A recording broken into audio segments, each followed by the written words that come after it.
All right, ladies and gentlemen, we would now be moving on to the next discussion that we have by Mr. Daniel Hichet, the Chief Alliance Officer for 63 SATs, to share his valuable perspectives on the topic of ensuring cybersecurity resilience in the digital age. Can we please welcome Daniel back here with a big round of applause, everyone? A bigger round of applause. Let him feel welcomed. Thank you. The stage is all yours. Ladies and gentlemen, we will now proceed to the fourth and the final pillar of Atmanirbharta, self-reliance, which champions Atmanirbharta through the promotion of sustainable business practices. This initiative aims to cultivate resilient enterprises capable of thriving independently, thereby contributing to a robust and self-sufficient economy. Joining us for this wonderful chat discussion that we have, on stage we have Mr. Naynesh Pasari, Chief Executive Officer, Shree Krishna Paper Mills. We have Mr. Suresh Vekaria, Managing Director, Synnova Gears and Transmissions Private Limited. Mr. Kartik Daftari, Managing Director, High-Tech Radiators Private Limited.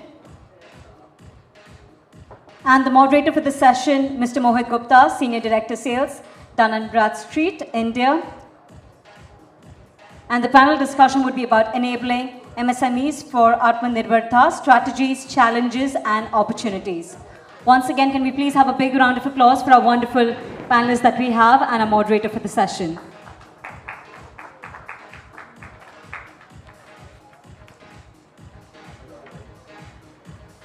Mohit, the stage is all yours. Is not. Yes, now it is.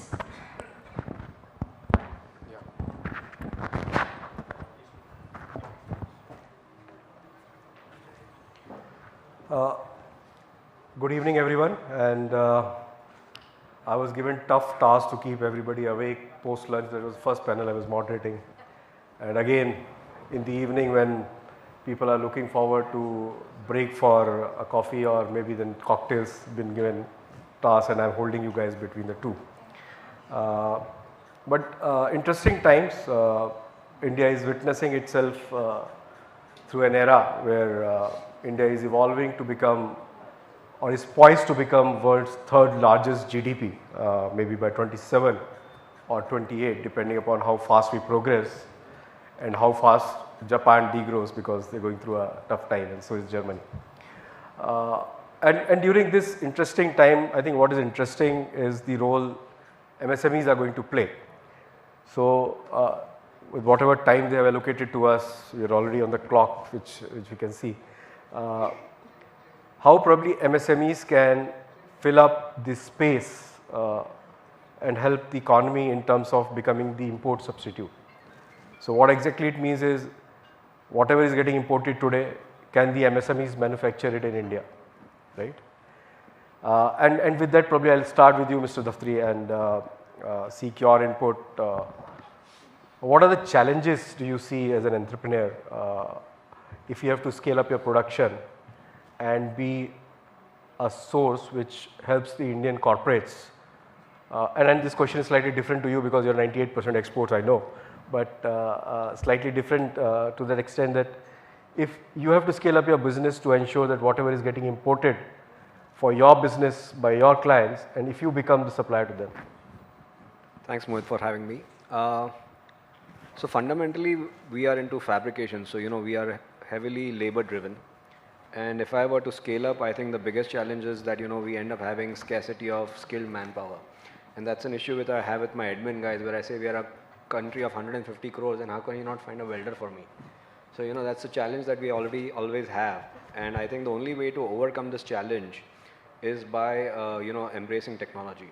And, technology will be embraced in two manners. One is on the shop floor, where you need to, I think as an entrepreneur, we have also started that journey where we need to engage with a lot of automation, a lot of robotics on the shop floor so that we can take away the skill from the job, but at the same time, we would also need the manpower. So, it's a balancing of what India has to offer, which is low cost, but at the same time, taking away the skill from the people and automating your processes so that you can be consistent and, you can always ramp up your revenue and top line.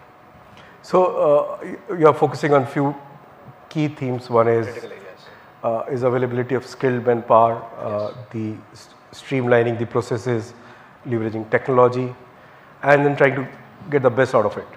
Absolutely.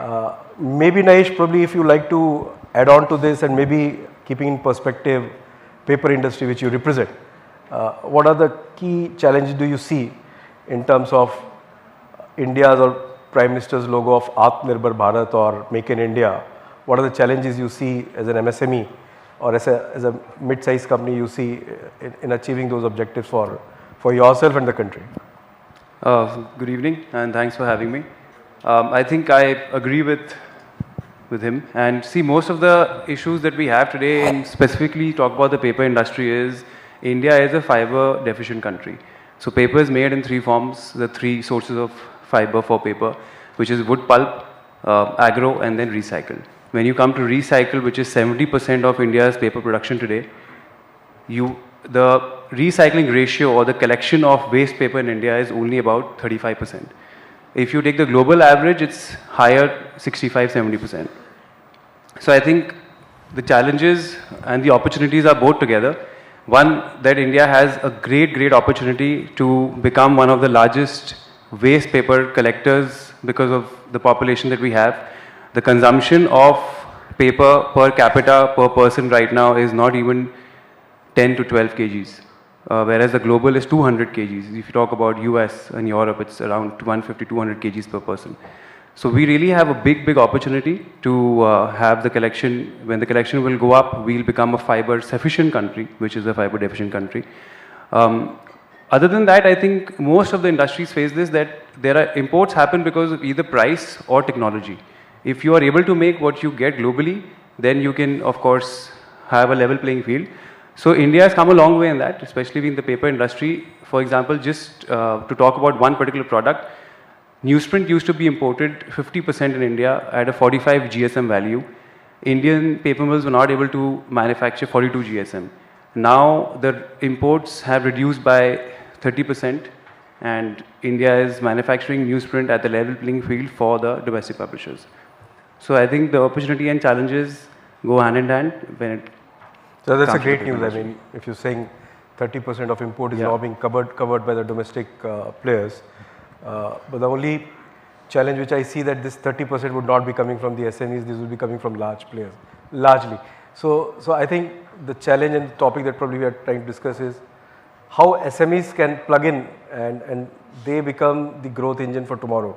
And that goes with our theme of the today's event, which is business enterprises of tomorrow. Exactly. So I was coming to that. So SMEs are, so in terms of paper industry, or SMEs for the paper industry, we are banking on innovation. The number of challenges and opportunities we have to manufacture products which are being imported right now is tremendous. So India is taking a sustainable approach. Today, most of the products or the discussion on most of the global markets is all about sustainability. And India is leading the way when it's, even if it's water consumption, reduction in water, one of the, main technology benefits of the SMEs today is reduction in water and using global practices on terms of sustainability. So that's, I think, a major innovation step coming forward. Thank you. Suresh भाई, आप गुजरात से आते हैं और गुजरात में Rajkot, which itself is a hub for the auto, and थोड़ा सा आगे जाएंगे जामनगर तो it's a hub for brass industry. And in your business today, आप जितने भी बड़े I think tractor manufacturers हैं, सबको आप export करते हैं. So what are the things that you are doing which are different, and maybe that might interest the audience कि एक छोटे शहर में, राजकोट अभी छोटा नहीं बड़ा शहर हो गया है, बट एक छोटे से पॉकेट में बैठ के you are catering to the biggest of the players in the tractor industries and providing gears and transmissions to them. तो what is that you are doing different? से बोले तो जो राजकोट जो इंजीनियरिंग हब गिना जाता है, तो वहाँ पे एक्चुअली बाई ब्लड लोगों के अंदर है, तो इसका इंजीनियरिंग का काम अब जो गड फीलिंग बोलते हैं ना उसमें है. तो बाकी सबसे अलग इसलिए होते हैं कि बाय नेचर उनका एक क्रिएटिविटी रहता है, तो उसमें ये रहता है. And आपको ऐसा लगता है कि राजकोट में एक अलग इकोसिस्टम डेवलप हो रहा है MSMEs के लिए that becomes a feeder to the larger corporates? या राजकोट में भी इंजीनियरिंग में देखें तो कहीं भी आप हाई स्पीड कार से लेके ट्रक्स टेलर कुछ भी जो भी बोली सभी का पार्ट वहाँ पे मैन्युफैक्चरिंग हो रहा है आजकल. Okay. So moving back to you, Kartik, what do you think? I mean, and you were mentioning about skill development as one of the key issues. What do you think probably the current government policies which are advantageous in terms of skill development, or probably if something can be done more on that particular part? So I think Skill India is something that Government of India has recently launched, and to be very frank with you, we being a small scale or medium scale industry, and we really don't get the advantage of that because most of this is taken away by the large corporates. So we still have to homeschool or home grow the talent within the company, and we don't get those kind of qualified people that the large scale industry people are exposed to. So we have a lot of schooling that we are doing in the factory. We've tied up with local schools where we train our welders. We have CSR activities where we can train people to be aligned with our company. We've distributed the whole man management into two parts, which is the white collared and the blue collared. So we have now a CHO in the company who looks after the human aspect of the company and performance. On the worker management, we do a lot of worker engagement, to keep them agile, to keep them trained. I kid you not, it's so difficult for us to even get the worker to wear a PP in the factory because he feels, it's we have to penalize him to wear the PP, So it's a catch-22, but at the end of the day, you got to do it. So there are ways of training the worker, but at the end of the day, it's more of in-house engagement with the workers. And any message to the audience out here as an entrepreneur, what role technology has played when you started and where you are, and you're still on a growth journey, how critical this technology piece has been for your growth? Absolutely. So I think, very, very interesting point I would like to share. I was in MIT last week and I was attending this so-called, new age artificial technology course there. And the single common learning for all our entrepreneurs was that every CEO, whether he's engaged in whatever activity, in about a decade's time, he will have to label himself as a technology CEO. And unless and until, we as CEOs absorb that, we are technology people engaged in some specialized manufacturing, we may not be able to match or beat the curve. So that is something that, we have to agree. Technology is disruptive. The landscape is changing absolutely. Like say, if you look at 5 years back, India was very aggressive on back office. That shifted, because we were claiming that we had low cost labor. That shifted to Philippines because they said they had low cost labor. Correct. But now with artificial intelligence, even Philippines has no business, and that's completely taken away from the industry. So artificial intelligence and technologies like these can be very, very disruptive. So unless we keep an eye on what's coming in for us, we may not be able to match the curve. Okay. And maybe Naynesh, if you can bring some perspective, because you are maybe the second or the third generation in this business, right? And what way your grandfather and father used to work, and maybe now your perspective in terms of as a younger generation, what technology changes you are bringing in the business that probably can help you and shape up for future. So in terms of manpower, I think, or automation per se, so I think the situation is that most of the companies, they cannot survive without labor, as we know. But if you see that when you travel and you see other companies, so I was recently in Japan to visit some paper mills to see what kind of scale are they operating. For example, we have 100 people for 1,000 tons, for example. Japan has 5 people for 1,000 tons, and that's the level of technology, or the level of automation they're operating in. So the change we are seeing over the years, I think our strength as a country is, of course, low value, low unskilled labor to produce high value items. And if we can really unlock that potential and operate on that phenomena, that we have to unlock the low skilled and produce high value items, I think that's the key for India to move forward. When you talk about paper or any other organization, you will have certain value items in your manufacturing. the same system can produce something which is of value of 50 rupees versus 100 rupees in little bit of changes, and the labor cost remains the same. So I think to unlock the value of the higher realization is the key for India to move forward. That's my perspective. So the efficiency that you're talking about in the manufacturing process. Yes. Suresh bhai, Rajkot, Gujarati, paisa are like synonyms. एक दूसरे के पर्यायवाची है, right? आपने अपने ecosystem में राजकोट में have you felt that availability of capital और फाइनेंस उसमें कुछ चैलेंज है या अभी पैसा मिलता है लोगों को अगर काम करने का नियत है तो?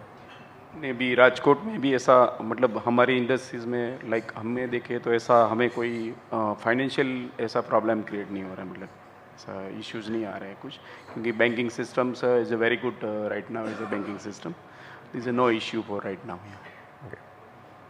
And anyone of you like to opine in terms of do you see, I mean not for your own business but you would also have a supply chain and maybe part of your supply chain which may be MSMEs, do they find today challenged or in terms of accessing the capital from the formal channels?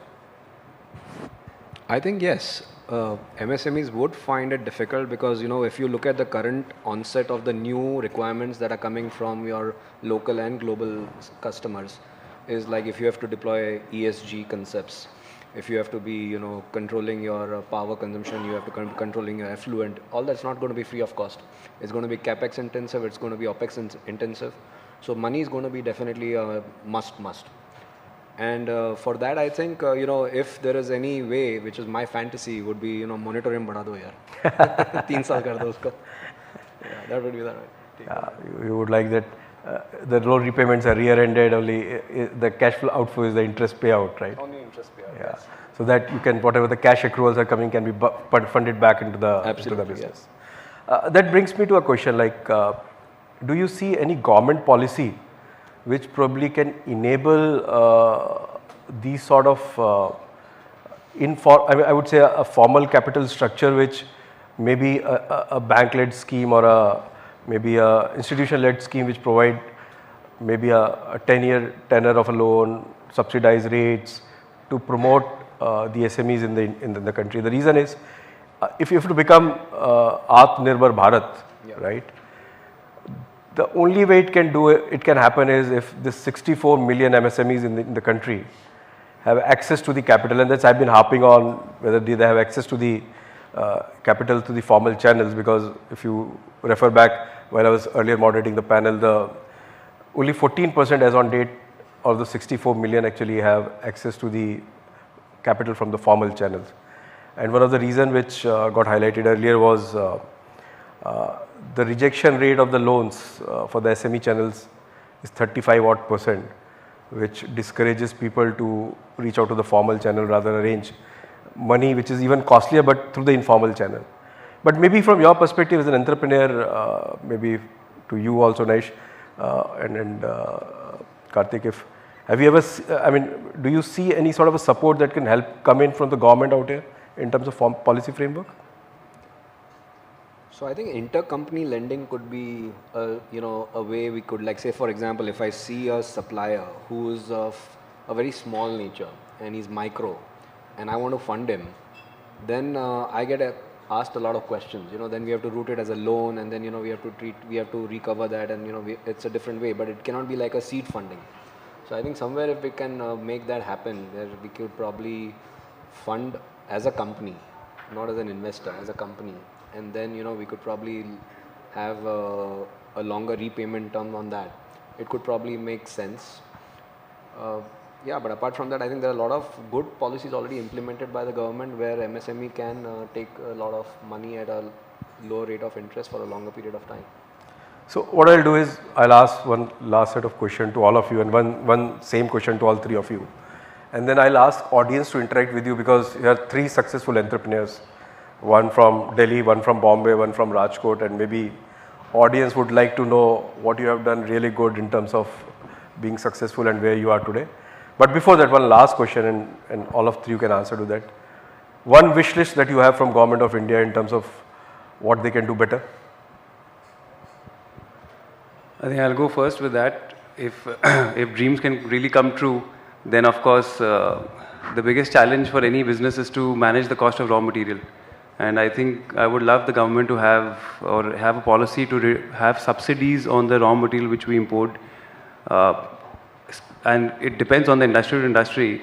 If your raw material is not available domestically and you're trying to export your product, even if you're trying to supply the product in India, if you don't have a level playing field in terms of cost, then you can't beat the market. And India poised to grow the way we are trying to. I think the subsidies, especially, and the other point is which we just wanted to make is we also have a lot of policies which are with the Asian countries for subsidy of finished goods. So that's detrimental to the economy.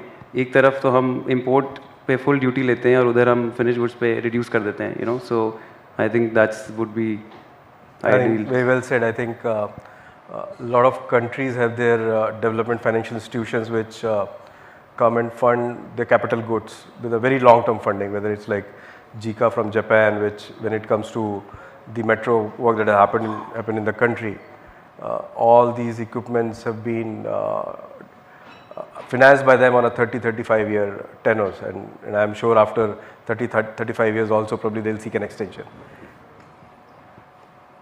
Suresh भाई, आपकी कोई एक इच्छा जो आपके business को grow करने के लिए प्रॉब्ली आप गवर्नमेंट से बोलोगे कि ये एक पॉलिसी चेंज होना चाहिए? एक पॉलिसी लेवल के मैं एक बात करूंगा तो एक ये ग्रीन पावर, मतलब एक पावर के लिए पावर पॉलिसी जो हम जो ग्रीन पावर प्रोड्यूस कर रहे हैं, तो हर एक स्टेट में सेंट्रल गवर्नमेंट की पॉलिसी जो रहती है उनको हर स्टेट फॉलो नहीं करे, मतलब उनका स्टेट का कुछ अलग पॉलिसी रहता है. इसके लिए आजकल पावर कॉस्ट बहुत बढ़ती जा रही है, तो उसको कॉस्ट को इम्पैक्ट, मतलब मटेरियल पे इम्पैक्ट कर दिए, तो उनको एक सेंट्रलाइज करना चाहिए कि तो जो पावर कॉस्ट को हम रिड्यूस करें और कैप्टिव कंजम्पशन के लिए सोलर या विंड में जा सके तो हमारा पावर कॉस्ट हम डाउन कर सकें. I think it's a very valid point. If you look at the way the power costs are structured in India, the industrial power anyway is costlier than the domestic consumption, right? So and there is a lot of encouragement which government has done. If you can subsidize your own power cost by investing into green energy, and I mean whatever the production you are doing, you can transfer it to the grid and take a set off in your bills. But I think where people cannot make that sort of capital expenditure, and especially for SMEs, it becomes a challenge, it becomes a bottleneck. Last words from you, Kartik. So I feel that I am working for the government by paying taxes all the time. So I would want to reduce the tax burden on me. I want to be at least there should be incentives on paying tax. There should be a value addition of a return. You should feel that you should get a return on your investment by paying tax. I think that is something that I would definitely want to look at.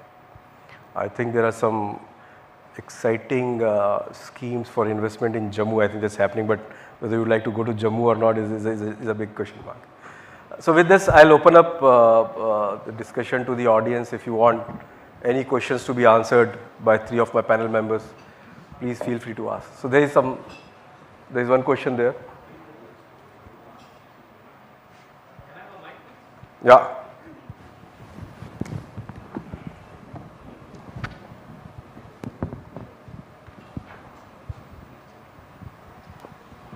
Hi, good evening. My name is Randolph Alves.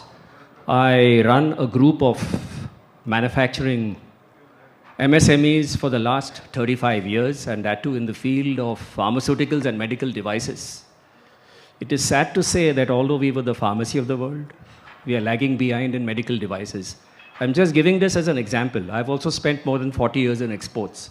What I've found all my career is we are clobbered by the government, clobbered by the number of compliances. There are 70,000 compliances, and out of which 13,000 are mandatory. That's number one. Number two, when we talk of manufacturing, I don't think we stand a chance in front of China. We have been outclassed by China, lock, stock and barrel. I could see that from the 90s till today. We have not learned our lessons. I think China is today the manufacturing of the world. We are good into services, we are good into all what we are speaking, but we are not good into manufacturing. We need to take a very close look. Why? China has global manufacturing. They manufacture in bulk, which we don't. Our MSMEs are very, very small, tiny, fragmented, scattered. That defeats even the, what you call, supply chain and logistics. So it's very difficult for India to really match up to China. So we should so always. what is your question to the panel member? My question to the panel is, why don't we talk to the government to free us from the shackles of all these compliances, all these rules?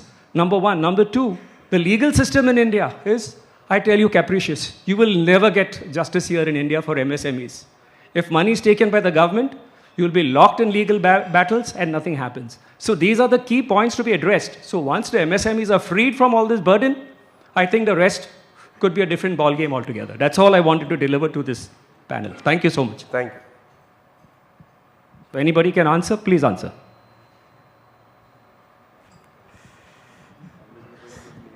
I'm saying हमें तो कोई equipped नहीं है ये answer करने because it's a question which is itself answered. I think what came as a feedback to the SME, what's happening on the ground in the SME space, and I think some of the concerns the gentleman raises are really relevant. But for us to answer is actually beyond our pay grade because we are not the policy makers. But in the evening, definitely there are a few bureaucrats coming in. Probably, if you get a chance to network with them, speak to them, probably should speak to them. मैं एक ही चीज़ बोलना चाहूँगा आपके question के answer को लेकर that there was a time when people were just interested in buying from China. I am not talking about any product right now, but after COVID there has been a dramatic shift. India को chance लोग देने तैयार हैं and जैसे आपने सही बोला, ठीक है, people are coming to India for a chance. It's on us now how to deliver and delivery has started. I am not saying it's gone to 100%, but it's not zero. So today we are not the hub, but every country has a cusp of becoming the a global XYZ manufacturing hub or a global economy with something good. And I think in the next 10 years India can reach there. We have to have certain other things in place. For example, a full team of skilled a research center where we go, we learn and we come back and deploy. वो चीज़ बहुत बड़ी missing है India में. हम China जाके सीख के आ जाता है Germany say or anywhere else, they can copy it. We as Indians are not able to do that. To learn the best practices and then to produce that in India is absolutely, as you said, and I think the change will happen. So that's all I can say. We can have one or two more questions if anybody has.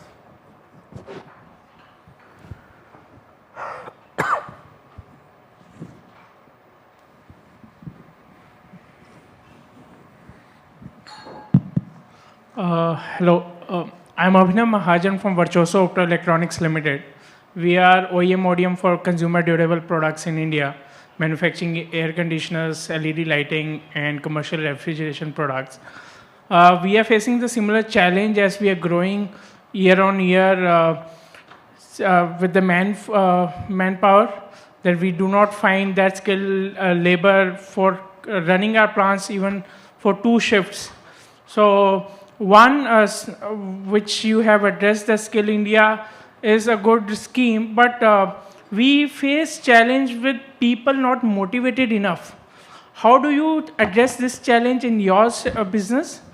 And second, to sir from Rajkot, Gujarat के धंधे हमेशा grow किए हैं. One reason which we have already, we've always admired about Gujarati ecosystem is collaborative working. अगर किसी को एक को चमका ना कुछ भी चीज़, तो they start teaching and growing that together, which is missing in almost other parts of India. तो सर, आप गुजराती धंधा कैसे बढ़ता है उसके ऊपर थोड़ा सा टिप्स देंगे? यहाँ पर सारे बैठे हैं, तो बिकॉज गुजराती जो कर गए वो बाकियों को भी करना चाहिए. Thank you. तो मैं बात बताऊंगा कि गुजरात में जो बिज़नेस करना है तो इसमें एक पॉलिटिकल इंटरफेरेंस नहीं है. वो एक बड़ा प्रॉब्लम होता है, वो नहीं है. दूसरा, एक पावर जो है गुजरात में, आपको पावर 365 डेज आपको पावर पूरा मिलता है. इसमें पावर का कोई हर्डल्स नहीं है.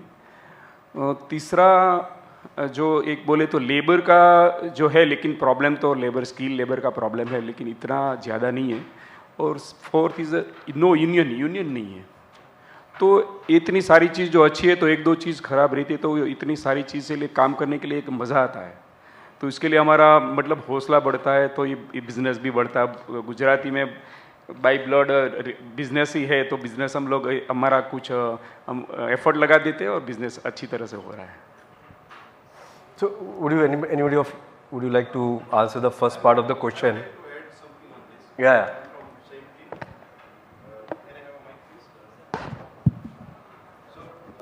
Again, same, like I am also a partner of Suresh. You talk about Gujarat, so it's, I could not stop myself to say. See, Gujarati में क्या होता है मालूम है कि आज अगर मैं धंधा करता हूँ, मैं सक्सेस हूँ, तो मैं अपने 5 दोस्तों को बोलता हूँ कि मैंने यार ये धंधा किया, मैं इतना प्रॉफिट कर रहा हूँ. मेरे 5 दोस्त साला सेम धंधा करेंगे. मेरा भाई भी वही करेगा, मेरा कजिन ब्रदर भी वही करेगा, दोस्त भी वही करेगा. Then what they will do is, यार तुम किसको देता है, कौन तुम्हारा कस्टमर है, वो उधर ही जाके बोलेगा यार जमन जो देता है ना उससे मैं 90% में देता हूँ, मेरे से स्टार्ट करो. Funny thing about Gujarat, but this is happening. ये कर करके क्या होता है मालूम है, एक इकोसिस्टम बन जाता है जहाँ पे हर रोज प्राइस डाउन होते हैं. सो एक लेवल ऐसा आ जाता है जब भी कोई सर्वाइव नहीं हो पाता है. And at that time people starts to think about seriously कि इसको सर्वाइव कैसे करना है. एंड व्हेन दे लर्न दिस, तो ये लेवल पे पहुंच जाते हैं कि उनका कॉस्ट इंडिया में बेस्ट है, चाइना को बीट कर सकते हैं वो लेवल का कॉस्ट है. जैसे हमारा मोरबी है, मोरबी में our tiles cost is like less than China. Automotive का हम बात करें, सर को बहुत पेन है चाइना से, but we proudly say that कि हमारा जो एरिया है वहाँ पे we beat China. Why? Because of this sort of thing, funny things, but we learn how to come out of those things in a funny way, but that's the reality. Thanks, Jagan. So I think first part of the question was on the availability of labor and how to motivate them. So are there any HR practices that probably you've been able to bring up which probably can help motivate your team? So I think one way is to, what we've done is in our factory we have production cash incentives which we release on a day-to-day basis based on the targets achieved by the workers. So that's like instant cash to them if they achieve a target, and that is on the production side. And on a monthly side we have an incentive on the quality management. So if they've achieved some quality levels, then we award them on quality side again. So I think money is a major motivator. Along with that, we keep having training and motivational sessions in the factory where, promoters like us, we engage with the workers, making them feel that they are a part of our system and, not a third front, which we need to tackle. I think, yeah, there can't be a better motivational stuff than money. Money motivates everyone, and frequent training for the team is very essential in terms of skill enhancement. So thank you, Mr. Daftari, for those words, and thank you audience for hearing us. We ran out of the time, and I appreciate for patiently listening to all of us. Thank you.